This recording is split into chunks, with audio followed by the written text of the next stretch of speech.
Her name is Nora.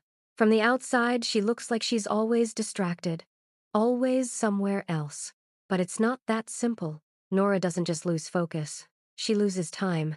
She starts doing something simple, and then her mind pulls her somewhere else without warning.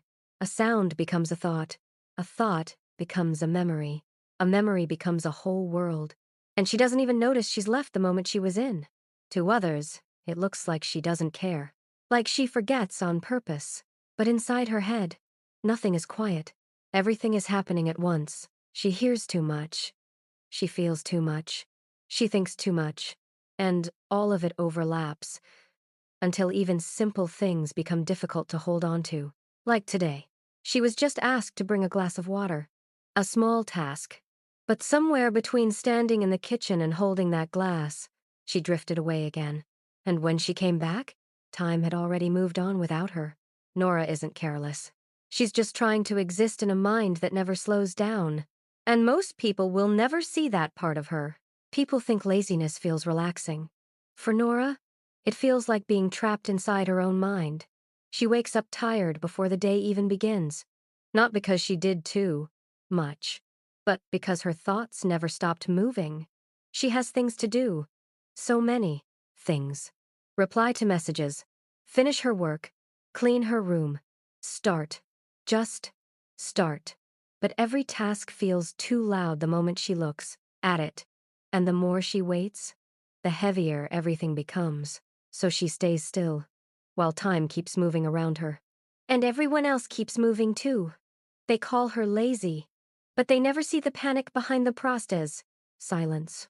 They never see how badly she wants to move, how many times she tries, how exhausting it is to fight your own mind every single day. Nora isn't avoiding life. She's drowning in the weight of trying to keep up with it. And sometimes, even opening her laptop feels impossible. And after a while, Nora started believing them. Lazy, careless, too sensitive, too much. She wondered why simple things felt impossible for her, while everyone else moved through life so easily. So she tried harder.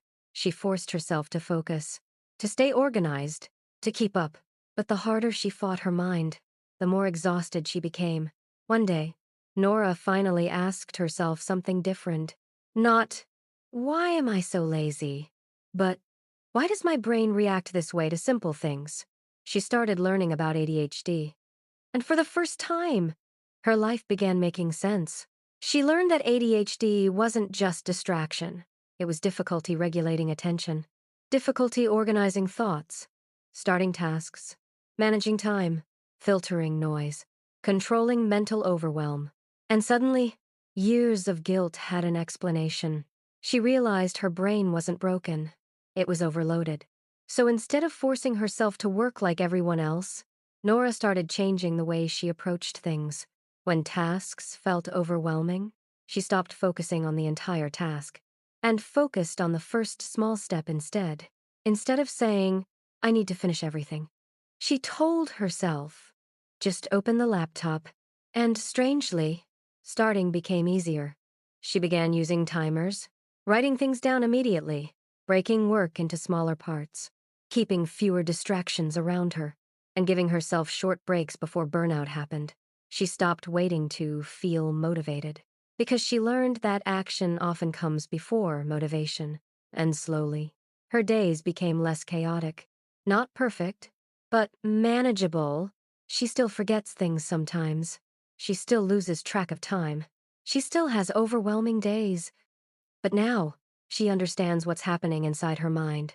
And understanding gave her something she never had before. Control. ADHD isn't laziness. And people living with it are not failing. They're often trying harder than anyone realizes. Understanding changes everything.